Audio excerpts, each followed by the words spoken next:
Assalamualaikum warahmatullahi wabarakatuh. Waalaikumsalam warahmatullahi wabarakatuh.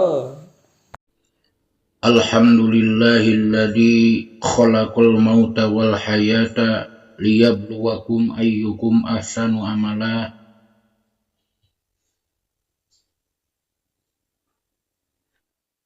Wassalatu wassalamu ala sayyidina Muhammadinil Mustafa wa ala alihi wa ashabihi ahli sidqi wal wafa. Asyhadu an la ilaha illallah wahdahu la syarikalah wa asyhadu anna sayyidana wa nabiyyana Muhammadan abduhu wa rasuluh. Ayyuhal hadirun ittaqullaha haqqa tuqatih wa la tamutunna illa wa antum muslimun. A'udzu billahi minasy syaithanir rajim. Kullu nafsin dha'iqatul maut.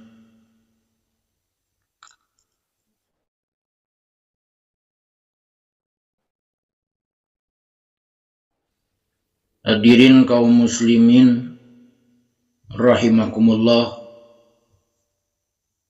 wabil khusus kapayunan para alimil ulama, para zuama, para asatid, sadaya kasepuhan pini sepuh anu kusim kuring dipihormat, diantawis resep pikeun supaya urang seueur emut kana maot. Diantawisna nukatiluna ziarah kubur.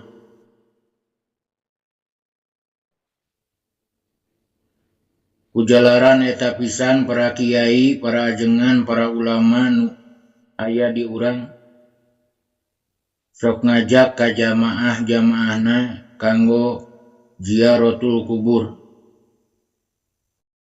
jarah ka pakuburan.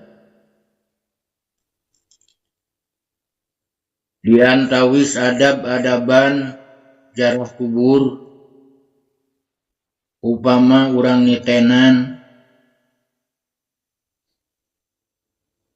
dawan junjunan alam nu dijabar luaskeun ku para alim ulama anu ngarupakeun ahli waris junjunan alam. Diantawis adab-adabanana di mana urang dugi ka eta pakuburan, urang disunatkeun ngucapkeun salam. Dicontohan dikokojoan ku junjunan alam Kangjeng Nabi Muhammad sallallahu alaihi wasallam.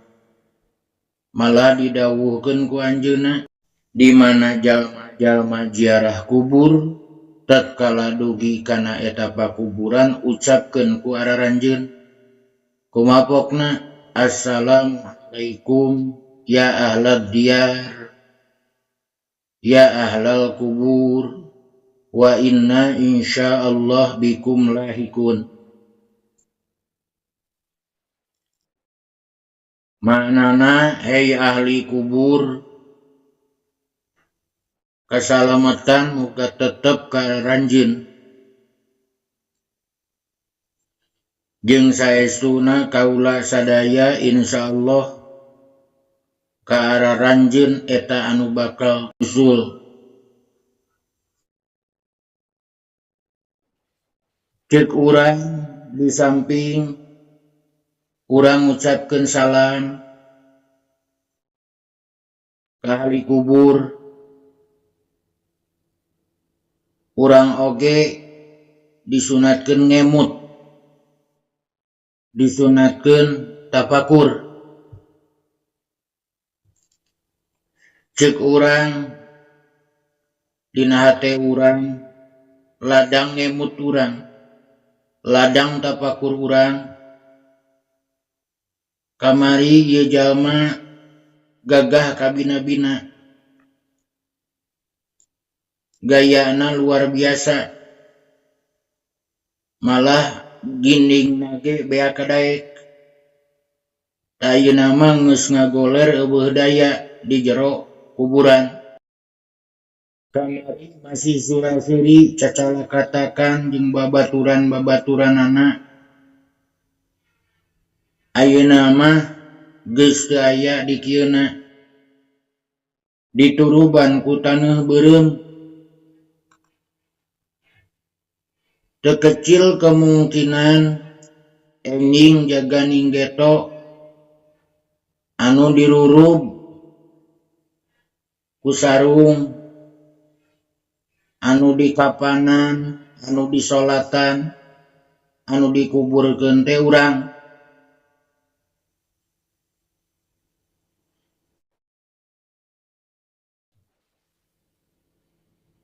Kusabab model kitu tafakurna, kusabab jarah kuburna nganggo ilmu, nganggo adab-adaban, bakal kapendak manfaat, bakal kapanggih hasil lain wungkul dunya tapi jeung akhiratna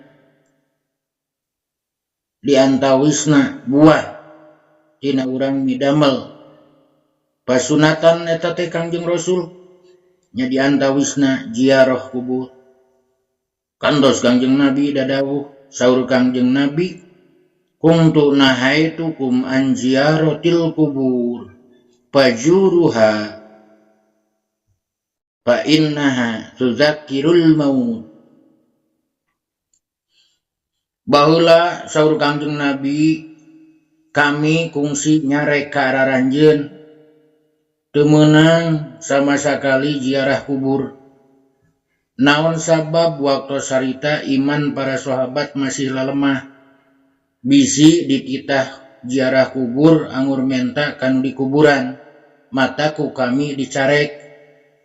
Anapun ayeuna mah fazuruha fa innaha tudzakirul maut. Jung ziarah kubur. Naon sabab diantawisna hikmahna ziarah kubur tudzakirul maut, maneh eling yen maneh teh bakal maot. Eta diantawisna. Hadirin kaum muslimin anu mulia,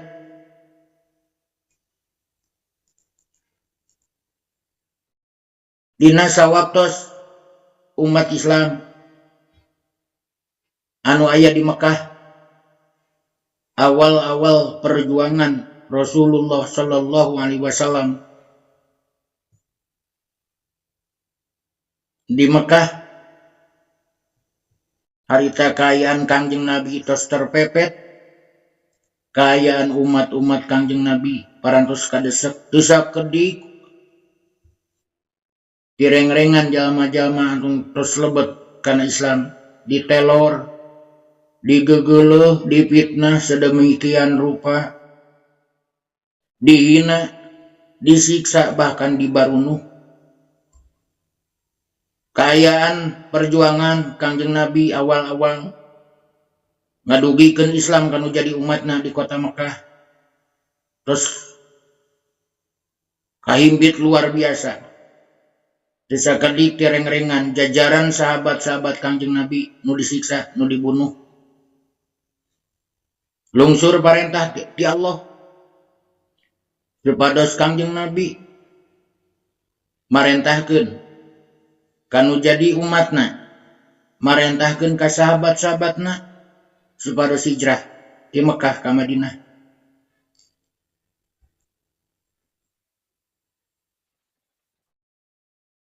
Dina sawaktos para sahabat bade hijrah di Mekah ka Madinah, Masya Allah tabarakallah,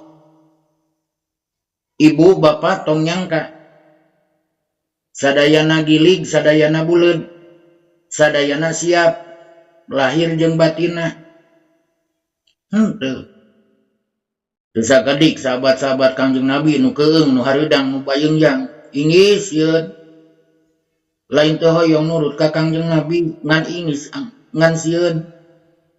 Cek emutanana bisi urang hijrah ke Mekah ka Madinah urang keluar ti Mekah menuju Madinah di jalan dipegat ku kafir-kafir Quraisy nu garagah ka bina-bina engke dibunuh kumaha namun urang paeh da sahabat Kangjeng Nabi ge persis urang manusia ari kanu hiji masalah rea pada sieun lungsur wae ayat ti Allah kumasaur Allah tadi ayatna diaoskeun ku pribados kullu nafsin za'iqatul maut sakabeh awak-awakan rek nu badag rek nu leutik rek nu di daratan rek nu di lautan rek nu di luhur pasti sararea za'iqatul maut bakal ngasaan kana peureuss jeung getirna maut bakal paeh sararea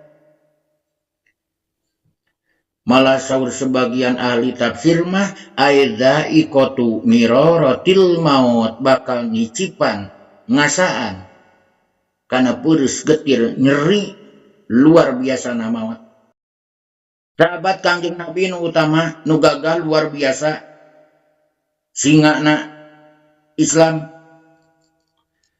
singana kota Mekah sahabat utama Kangjeng Nabi Sayyidina Umar bin Khattab ngadangu eta ayat jeung macakeun eta ayat kullu nafsin za'iqatul maut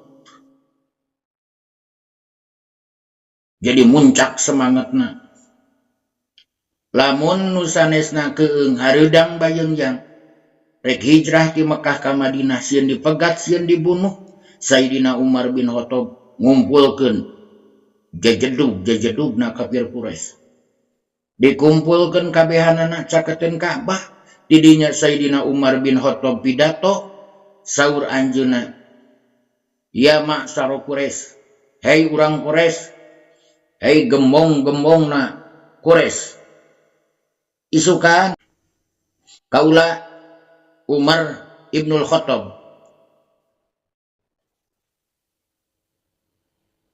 rek hijrah ti Mekah ka Madinah kaula geus iman kaula geus Islam Kangjeng Nabi marentahkeun Allah ngalungsurkeun ayatna anu marentahkeun supaya kaula hijrah ti Mekah ka Madinah kaula pengumuman poe isuk kaula Umar bin Khattab rek hijrah ti Mekah ka Madinah kaula pengumuman sing saja manu hayang sirahna pegat tina awakna heug pek geura pegat kaula di jalan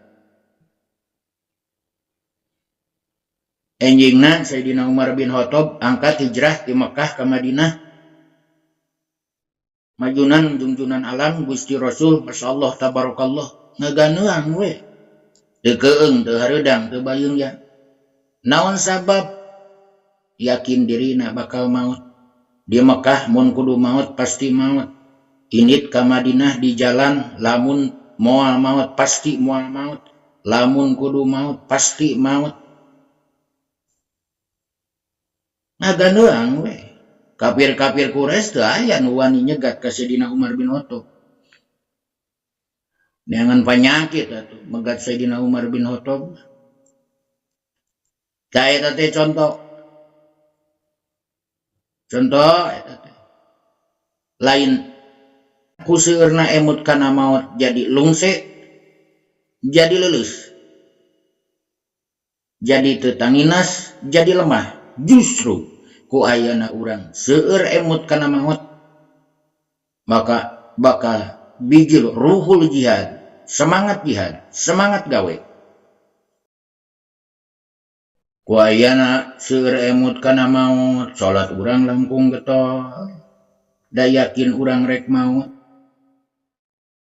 ku ayana seueur emut kana maut entong boro-boro zakat darah infak jeung sedekah ge mangga Gusti naon abotna sedekah naon abotna zakat naon abotna nganapakahan infak mangga Gusti sagala ge ti Gusti bade dianggo dina jalan Gusti nu inget kana maot teh gara-gara loba emut kana maot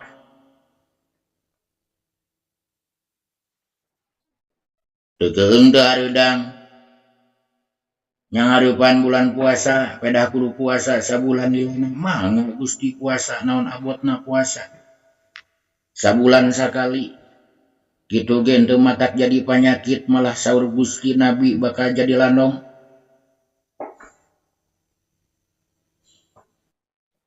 Boga harta dibagi-bagi nu loba inget kana maut.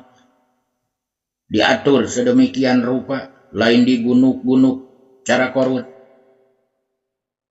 Mangga usum sedekah, usum zakat mangga zakat, usum infak.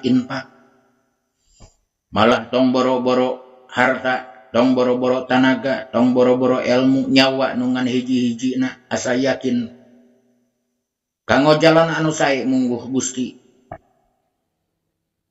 Mangga morek dikorekeun.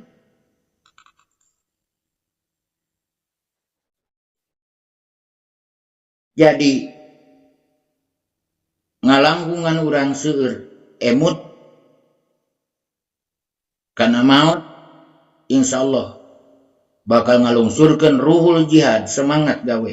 Lain lungse usum usaha mung usaha jang naon, usaha kacape-cape dan kege ditinggalkeun. Moal dibabawa salah tah gara-gara inget kana maut usum gawe jadi PNS, ngadadak eureun jadi pagawena. Teu gaduh emutan tah mah. Gara-gara loba inget kana maut, tukang dagang jadi eureun dagangna, teu cereg tah mah. Gara-gara seueur emut kana maut, tukang tani jadi embung tanina, jadi leuleus, jadi lungse jang naon, tani kacape-cape, tah teu cereg eta mah. Justru ku seueur urang nyeueurkeun emut kana maut, insyaallah bakal lungsur perkara-perkara anu positif, bakal bijil anu disebut ruhul jihad. Tong boro-boro ngaluarkeun tenaga, entong boro-boro ngaluarkeun harta, entong boro-boro ngaluarkeun ilmu, nyawa nungan hiji-hijina mangga Gusti engke maut, ayeuna maut. Asal kenging pangampura Gusti we, asal kenging rahmat Gusti. Asal dipayungan ku ridho Gusti, mangga Gusti.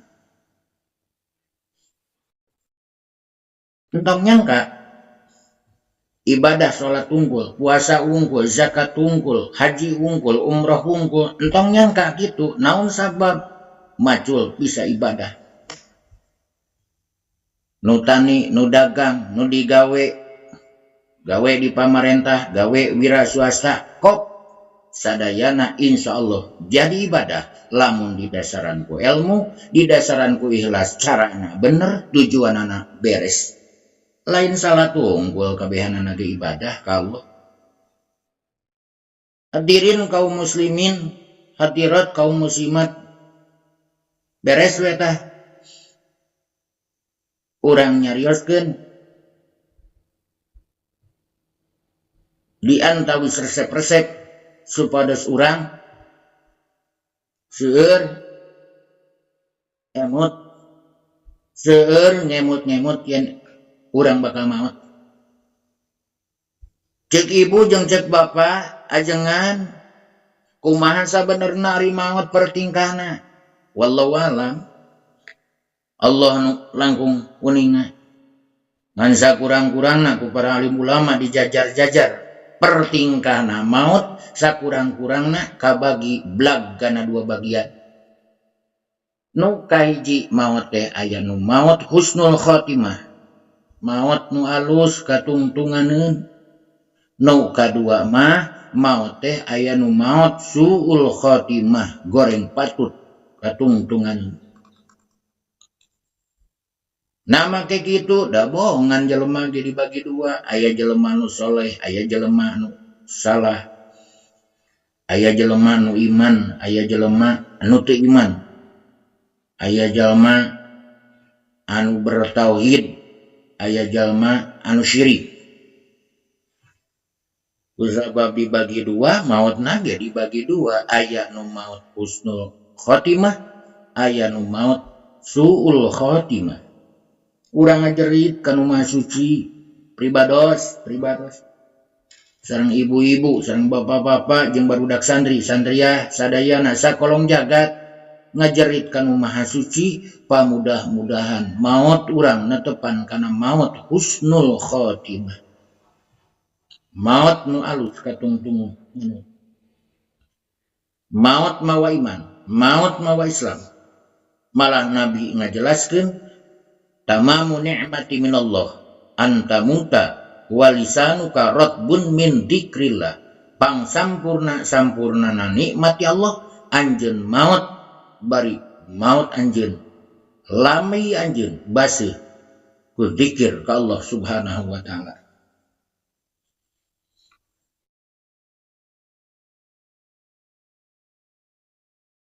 Dicarioskeun sawaktos Kangjeng Rasulullah sallallahu alaihi wasallam ngantunkeun insyaallah tabarakallah moal aya jelema sakolong jagat lamun teu aya Kangjeng Nabi.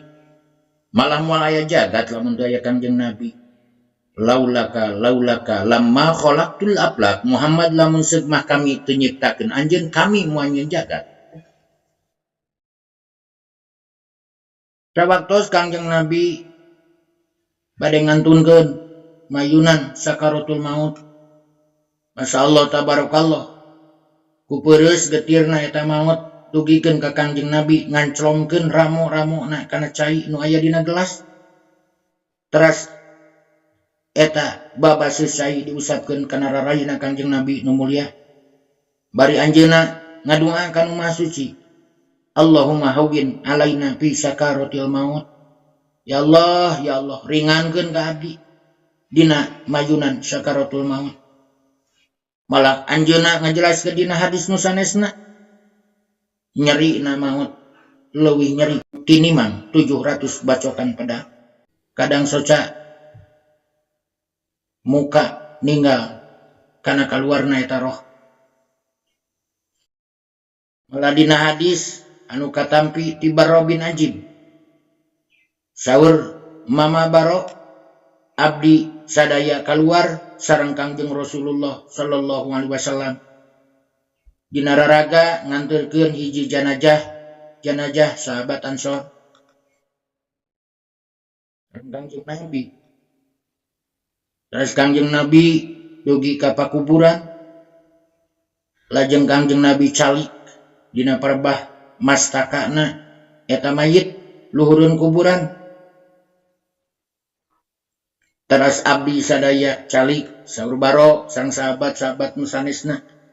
Abdi sadaya calik di sakurilingeun Kangjeng Nabi. Waktos ka harita saur Barra di luhureun abdi ngubeng singkareak manuk. Kangjeng Nabi ngeluh nungkulkeun pamenteuna. Dina pananganna Kangjeng Nabi megang kayu. Eta kayu diketruk-ketruk ku Kangjeng Nabi kana bumi. Jadinya Kangjeng Nabi nangahkeun deui kana pamenteuna sembari nyarios jang Kangjeng Nabi junjunan alam Kangjeng Nabi Muhammad sallallahu alaihi wasallam kumaha dawuh anjeunna istaidu billahi min adabil qabr. Kudu menta tulung araranjeun, kudu menta perlindungan araranjeun ka Allah tina masalah siksa kubur, Wartosna dugikeun ka tilu balenan Kangjeng Nabi nyarios nu neme istaidu billahi min adabil qabr. Kudu menta perlindungan araranjeun ka Allah tina masalah siksa kubur. Lajeng Kangjeng Nabi ngalajengkeun dawuhna innal abda al mu'mina idza kana fi ikbali minal akhirati wan kitahi minad dunya nazalat ilaihi malaikatun bidu wujuhuhum. Sahabat-sahabat kami harita saur junjunan alam saestuna hiji abdi hiji jelema di mana geus aya dina madep ka alam akhirat geus begat dina lemur dunia tegasna rek maot teh maka lungsur ka eta jalmi nu keur engkak-engkakan sakarat ngan peda jalmina jalmi soleh jalmi nu nyaan jadi abdi na Allah Rabbul Alamin. Mudah-mudahan urang sing kalabat keur engkak-engkakan sakarat eta jalmi geus teu puguh nu kadenge geus teu puguh nu karasa panon muka tapi geus teu nempo, cepil aya tapi tos teu ngadangu, seluruh anggota badan aya sampurna tapi tos teu usik teu malik, entos ngorok rohna dina tikorohna, anjeunna mayeunan sakaratul maut. Da ujung-ujungan alam lungsur ka maranehna malaikat-malaikat nu kararasep ka bina-bina anu bodas raraina dugikeun ka diibaratkeun sapertos panon poe. Bari eta malaikat nyana kapan tina sorga, nyana krampe tina sorga. Teras eta para malaikat calalik muddal basor satungtung deuleu kulobana eta malaikat ngan teu katempo we ku urang. Tidinya lungsur malaikat anu tugasna tukang nyabut nyawa teh anu sok disebat malaikatul maut atanapi malaikat Ijrail.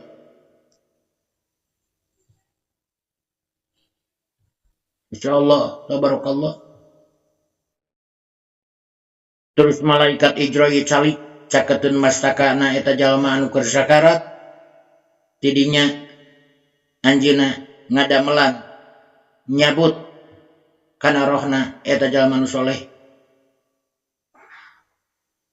Sembari anjeunna nyarios, ya ayyatuhal nafsul mutmainnah ukhruji ila magfiratillah wa ridwani. Hei nafsu mutmainnah, hei nafsu nu tenang, nu damai, anu tentrem, kudu kaluar anjeun menuju kana pangampura, menuju kana karidhoan Allah Subhanahu wa taala. Kaluar eta roh tina jasadna eta jalmi. Kangjeng Nabi ngajelaskeun patakhruju patasilu kama tasilu alma'u minasyaqa. Teras kaluar eta roh anu sae teh, anu soleh teh, anu mutmainnah teh nyurucud eta roh saprotos nyurucudna cai tina wadah cai. Saatos kaluar eta roh tina jasadna jalmi nu soleh, maka eta roh dipapag dibahagiakeun ku pirang-pirang malaikat anu bodas pirang-pirang wajahna.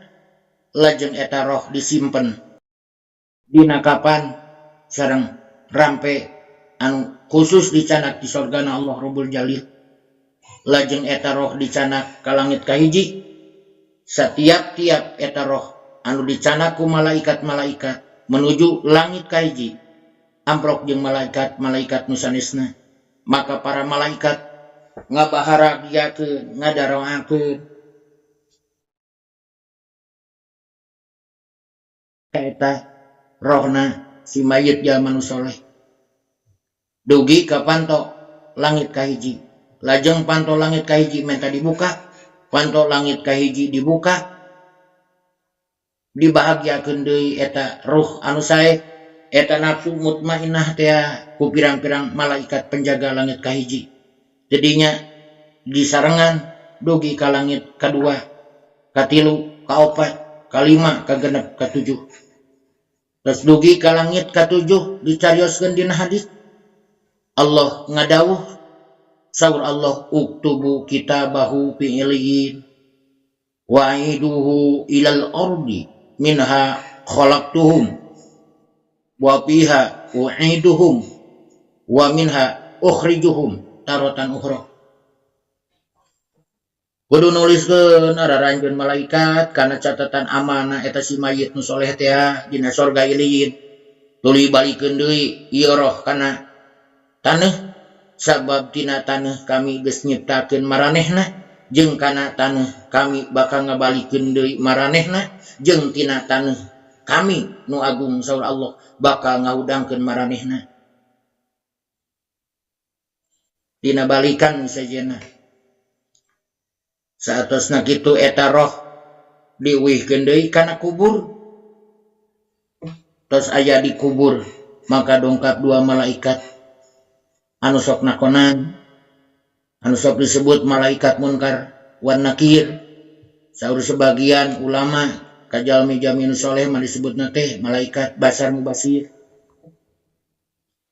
Dua malaikat nakonan ka eta mayit kumapokna marrobuka saha pangeran anjeun ngajawab eta roh. Hebat luar biasa, Robbi Allah, pangeran kaula Allah.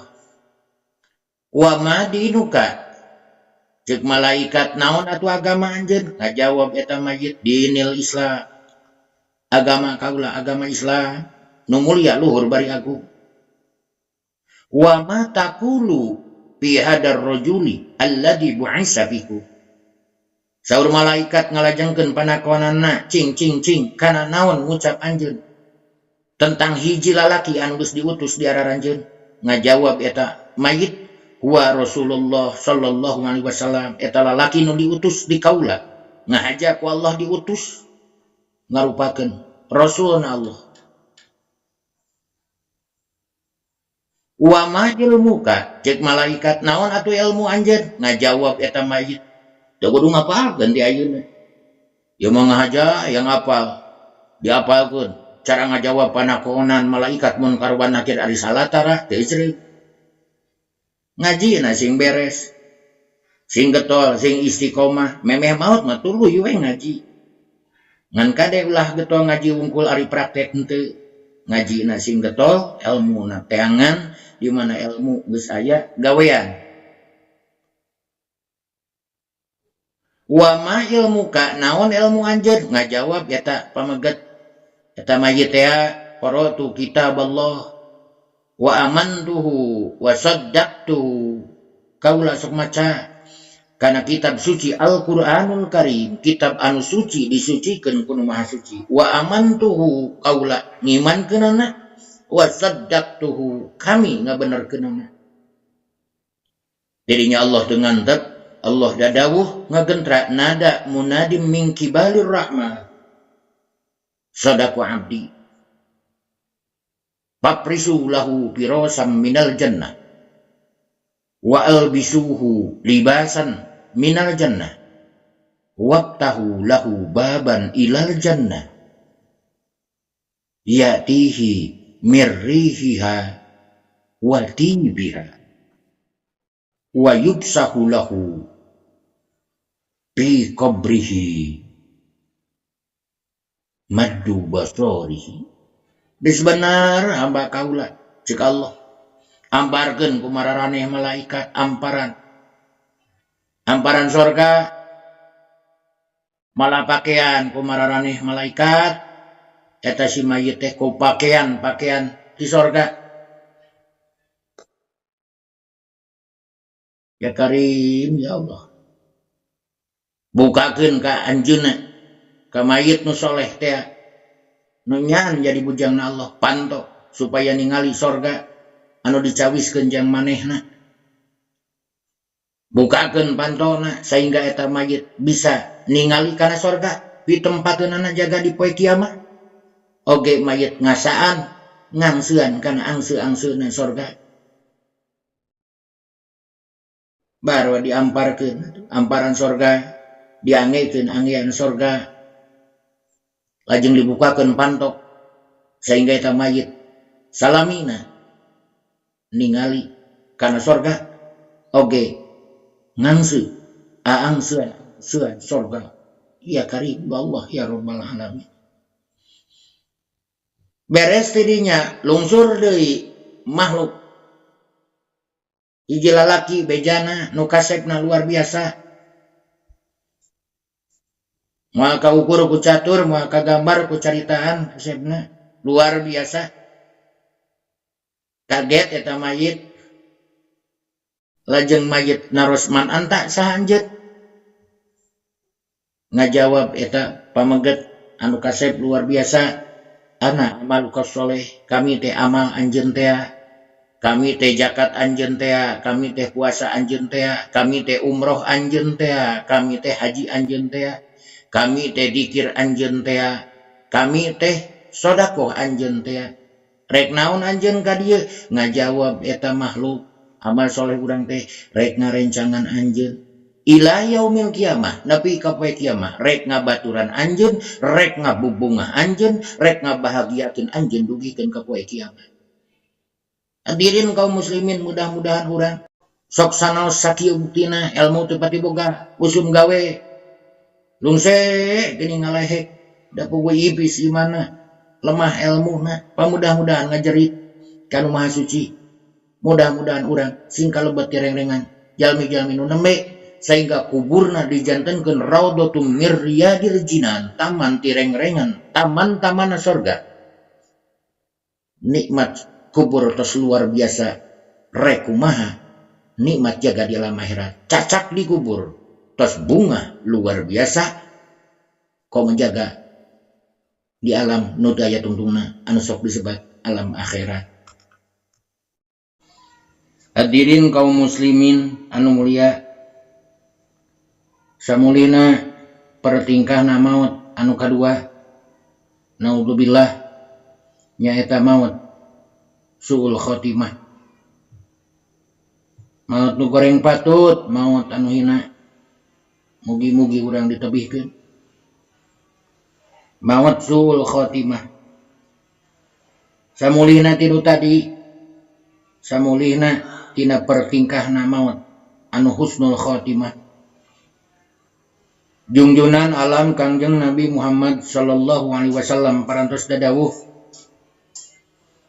wa innal abdal kafira idza kana fi iqbalim minal akhirah wan qita'in minad dunya najala ilaihi malaikatum minas sama sudul wujuh wa ma'hum al-masuhu wa yajlisuna minhu muddal basar. Di mana jalma bangkawara, jalma durjana, jalma hina, jalma nu bedegong hese diurus, hese dipapatahan, teu narima kana hak, akhirna manehna nolak kana hak. Jalma-jalma kafir, jalma-jalma musyrik, jalma-jalma anu berdosa, bari dosana dosa gede, tatkala manehna nyang harupan akhirat geus pegat are pegat tina lemur dunia alias maut teh, maka tarurun ka eta jalma nu keungkakan sakarat anu ngabegeg rohna ngorok dina tokorona percis mode babi meunang muncit. Naudzubillahi min dalik. Deur ciri-cirina jalma nu maut suul khotimah dina beungeut ge geus katempo ku ahli ilmu. Lungsur ka maranehna malaikat-malaikat di langit anu garoreng patut, nu barengis, nu pikagilaeun, pikangewaeun, pikasieun, anu beungeutna hararideung, sembari maranehna mawa kain hideung tina neraka khusus disiapkeun jang namparuh anu goreng patut. Tuluy malaikat ngarariung ngalingkung ngurilingan eta jalma nu keungkak-engkakan sakarat teh. Matana bun celik bari geus teu nempo, celikna aya tapi geus teu ngadenge, seluruh anggota badan sampurna aya keneh tapi geus terfungsi ukur cecokotanana roh dina tokarona eta si jalma. Lajang lungsur malaikatul maut sehingga eta malaikatul maut calik deukeutun sirahna eta lalaki nu keur ngabegeg nandangan nyeri heureus jeung getirna sakaratul maut. Didinya malaikatul maut cacarios, ayatuhan nafsul khabisah ukhruji ila sakhatillah wa ghadabih. Hero, hai nafsu anu goreng patut, kudu kaluar maneh nuju kana bebendu Allah, nuju kana azabna ti Allah.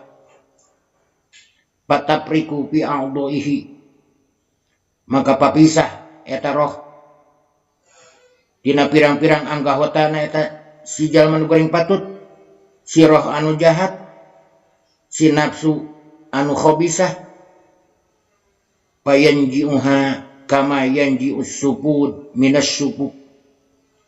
Tuluy malaikat Ijroe nyabut kana rohna eta si jalma seperti nyabutna besi panggangan tina pirang-pirang bulu anu dibasihan. Payan kotiu mahal uru mangka pegat kusabab kaluarna roh pirang-pirang urat wal asobu jeung pirang-pirang syarat payak khuduha maka malaikatul maut nyabut kalawan cabutan luar biasa nu bengis nu sadis kana rohna eta jalma nu durjana. Gubrag roh keluar tina eta jasad nu goreng patut mangka eta roh dibebeutkeun kana lamak hideung anu dicanak khusus tina narakana Allah Rabbul Jalil. Keluar eta roh kaantani rihin jipatin bari bauna luar biasa seperti nupang bau-bauna bangke nupang bau-bauna. Yash'aduna biha lajeng para malaikat nyadak kana eta roh nu goreng patut ka langit pala yamurruna biha ala malain minal malaikah. Teu pati-pati ngaliwat eta malaikat nu mawa roh goreng patut ka pirang-pirang malaikat nu sajena di langit mangka nyararios malaikat-malaikat nu di langit teh mahadihir ruhul khabisa. Rosaha ya ruh anu ambeuna sakieu bauna sakieu goreng patutna. Maka ngajawab eta malaikat memawa eta roh nu jahat teh ruhun Fulan ibni Fulan ya teh rohna si Fulan bin Fulan panggoreng patut-matutna ngaran saingga nepi maranehna kana panto langit kahiji payastabtihuna fala yuftahu lahum. Malaikat-malaikat nu mawa roh goreng patut minta dibuka eta panto langit kahiji teu dibuka eta panto langit kahiji. Lajeng Kangjeng Rasul maoskeun kana ieu ayat la tufattahu lahum abwabus sama wala yadkhulunal jannata hatta yalijal jamalu bisamil khiyat. Insyaallah ya barakallah. Teu dibukakeun pikeun-pikeun maranehna pirang-pirang panto langit maranehna moal abus kana sorga sehingga abus heula hiji onta dina liang jarum. Lajeng Allah dadawuh uktubu kitabahu fisijin tuliskeun ku maneh kabeh malaikat buku catatan amanah ieu si jalma dina hiji tempat anu disebut sijin. Summa tutrahu ruhuhu tuluy dialungkeun rohna eta si jalma roh anu nalangsa roh anu prihatin roh anu tersiksa torhan kalawan sakali alungan. Lajeng Kangjeng Rasul maoskeun ieu ayat wa may yusyrik billah faka'annama kharra minas sama fatakhtafuhu at-tayr aw tahwi bihi ar-rih fi makanin sahih. Sajalma nu ngamusyrikeun ka Allah maka kaya-kaya ragrag eta si jalma ti langit tuluy disamran ku manuk-manuk atawa ngaragrageun ka eta si jalma angin fi makan sahih dina tempat nu jauh. Tuluy dibalikeun deui rohna jalma nu jahat kana kuburan kana bumi kana taneuh. Abus deui rohna kana jasadna lajeng datang dua malaikat munkar wan nakir nakonan ka eta si jalma marrobuka ngajawab eta jalma ha la adri ting nyaho. Nyarios deui dua malaikat wa madinuka naon agama anjeun ngajawab deui eta mayit ha la adri ting nyaho ngajawab deui eta dua malaikat mata qulu bi hadar rajul alladhi bu'isa fikum payaqulu hah la adri cing kira-kira rek ngomong kumaha maneh di hiji lalakian geus diutus di mararane ngajawab deui eta mayit hah la adri ting nyaho. Payunadi munadi minas sama maka Allah ngagendra kadaba abdi bohong hamba kaula paprisulahu mimpurusinna amparan kumararaneh amparanana ieu si jalma nu goreng patut dina pirang-pirang amparanana neraka wabtahu lahu baban ilan nar. Kudu mukakeun anjeun pikeun ieu si jalma kana hiji panto kana neraka sehingga manehna ngadeuleuh kana neraka tempat balikna jaga di akhirat. Malah abus panasna yadkhulu alaihi min harriha wa samumiha. Abus eta neraka kana kuburna eta si jalma. Wa samumiha racun-racun neraka abus kana eta kubur. Wa yadhiqu alaihi qabruhu. Maka rupa kaita si jalma kuburanana eta si jalma batakhtalifu fihi adla'uhu. Maka paseksakan di jero kuburna eta si jalma iga-iga na eta si jalma wa yatihi rajulun qabihul wajhi qabilus siyab muntinurri. Lajeng datang hiji lalaki anu goreng patut rupana anu bau aangseunana anu goreng patut bajuan pakaianana. Fayaqulu lahu absyir billadhi yasuuka. Tuluy nyarita eta si makhluk nu pikasinu sing bungah anjeun kalawan perkara anu ngagorengkeun ieu perkara ka anjeun. Fahada yaumukal ladzi kunta tu'adu bih. Maka ieu pisan poe anu geus kabuktian anjeun dijanjikeun kana ieu poe. Lajeng eta si mayit nu goreng patut nanya ka eta si lalaki, man anta sa anjeun? Ngajawab eta si makhluk nu pikasieun teh, ana amaluka sayyi. Kami teh amal anjeun anu goreng patut teh, kami teh kafir anjeun teh, kami teh musyrik anjeun teh, kami teh kajahatan anjeun teh. Ya Karim, ya Allah, ya Rahman. Kaum muslimin wal muslimat an mulia, pamudah-mudahan maut urang sadayana sing netepan kana maut anu husnul khotimah. Ulah dijantenkeun maut urang sadaya maut anu suul khotimah. Urang gunakeun sisa umur urang anu wallahu a'lam bissawab. Urang teterang duka sabaraha poe deui, duka sabaraha minggu deui, duka sabaraha bulan, duka sabaraha tahun. Rahasia Allah. Tanda seru jang urang moal dipaparin uningan tentang jatah umur urang anu jelas. Urang siap-siap carincing pageu kancing saringset pageu iket jang harapan anu nembe teh sehingga urang ngantunkeun ieu alam dunia bari ngantunkeun urang husnul khotimah. Bongan maut urang keur salat, bongan maut urang keur ngaji, bongan maut urang keur sedekah, bongan maut urang keur ibadah taqarrub ka Allah Rabbul Alamin. Dina ieu kasempatan urayaan pribados mung sakitu, mudah-mudahan aya manfaatna anu benerna tina agama ti Allah jeung ti Rasulna, nu salahna tina kakadiruan pribados we mugi-mugi kenging pangampura Allah Rabbul Alamin. Rabbana atina fid dunya hasanah wa fil akhirati hasanah wa qina adzabannar. Wassalamualaikum warahmatullahi wabarakatuh. Waalaikumsalam.